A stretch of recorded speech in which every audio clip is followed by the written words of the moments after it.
E se um vírus deixassem todas as mulheres infértil? Como o mundo ia lidar com isso? Sabendo que não haveria mais nascimento. Só mortes, guerras. Só um relógio contra o tempo. Seja bem-vindo ao O Vírus que Silenciou o Futuro. O fim dos nascimentos. Uma espécie condenada. O vírus não causava febre, nem tosse, nem dor. Ele se espalhava em silêncio, como uma sombra passando despercebida em plena luz do dia. Quando os médicos notaram algo de estranho, já era tarde demais. Não havia mais nascimentos, nenhum, em lugar algum do planeta. Chamaram-no de IRIS-5, uma mutação viral de origem desconhecida que atravessou fronteiras, sistemas imunológicos e até a ciência.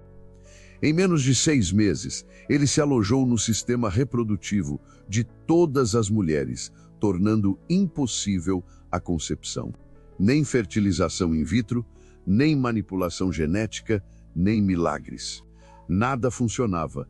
As estatísticas foram cruéis. O último bebê registrado no mundo nasceu numa madrugada chuvosa em Tóquio, no dia 3 de junho de 2031. Seu nome era Haruto. Depois disso, o silêncio, o vazio nas ruas. Hospitais pediátricos foram os primeiros a sentir a mudança. Salas de parto fechadas, leitos neonatais vazios.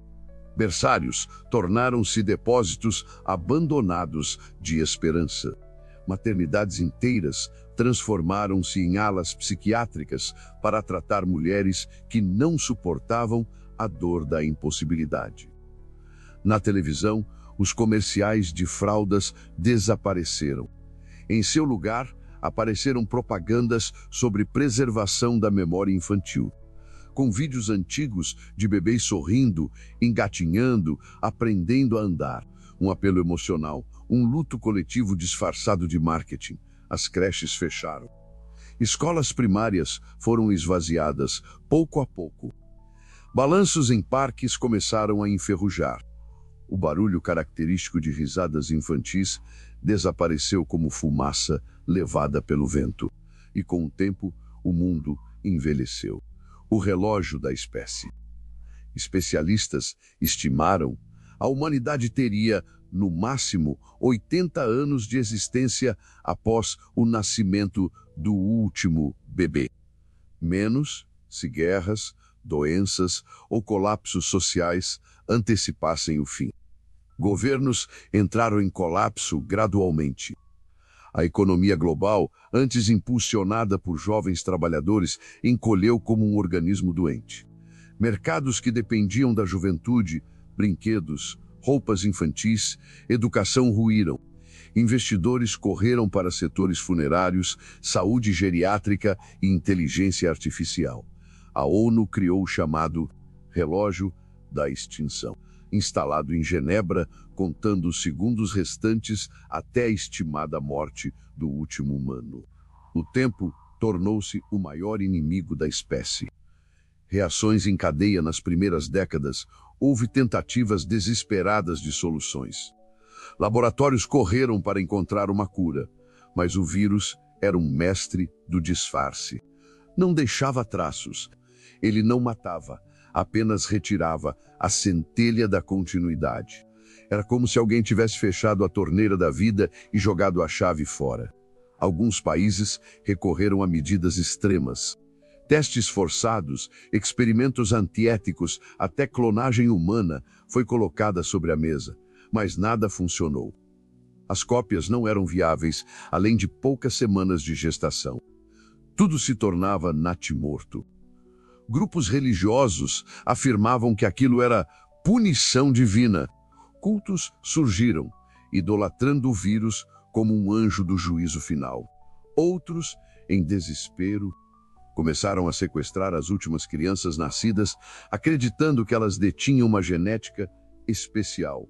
Uma resposta: vida sem infância.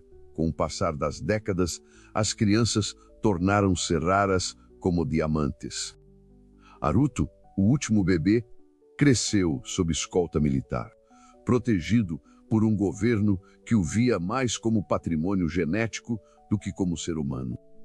Ele e outros da geração final viveram em isolamento, cercados de câmeras, exames, laboratórios e solidão. A adolescência tornou-se um evento público. Cada ano de vida dos jovens remanescentes era comemorado em transmissões globais como feriados religiosos. Aos 20 anos, Haruto fez um pronunciamento mundial. Não sou esperança, sou apenas eco. O impacto foi devastador. Museus começaram a abrigar brinquedos infantis, desenhos animados, cadernos de caligrafia. Tudo o que antes era comum, agora era relíquia. Casais, antes pressionados a ter filhos, agora apenas olhavam para seus gatos, seus livros e se perguntavam o que restava do amor. Um mundo em silêncio, o que mudou tanto. As músicas mudaram. Letras sobre infância, nascimento ou maternidade desapareceram. Artistas que ousavam lembrar disso eram vistos como cruéis. A arte passou a refletir o luto. Pinturas em tons frios, literatura de despedida, esculturas de ventres vazios. As ruas tornaram-se melancólicas. Sem crianças, os espaços pareciam maiores, o silêncio mais espesso. Faltava futuro nos olhos das pessoas. A juventude que ainda restava tornou-se celebridade involuntária. Aos 30, 40 anos, eram tratados como portadores de uma chama que se apagaria em breve. A aposentadoria deixou de fazer sentido. Quem envelhecia precisava continuar trabalhando. Não havia nova geração para ocupar seu lugar. A terra, ainda viva, olhava para seus filhos e percebia que eles haviam se tornado passageiros de uma última viagem, a queda lenta da esperança. Aos poucos, alguns começaram a aceitar o fim. Suicídios coletivos de comunidades que não viam propósito algum. Regiões inteiras tornaram-se desertas. Cidades abandonadas foram engolidas por florestas renascidas. Alguns poucos resistiram, cultivando esperança como quem rega uma planta morta. Inteligências artificiais foram treinadas para registrar memórias, preservar línguas, músicas, receitas como se um dia alguém pudesse ouvir. Mas todos sabiam, o fim não viria como explosão, e sim como velhice. O último humano não morreria num apocalipse, mas numa cama, talvez de mãos dadas com outro. A humanidade morreria dormindo, uma vida surpreendente até que algo aconteceu. Na periferia de uma zona isolada ao sul da Noruega, uma mulher de 48 anos chegou a uma pequena clínica com sintomas incomuns, náuseas, inchaço abdominal, sono constante. A médica de plantão, uma senhora grisalha chamada Línia, decidiu realizar exames por protocolo. Encontrou o que parecia impossível: batimentos cardíacos, uma vida crescendo dentro de outra.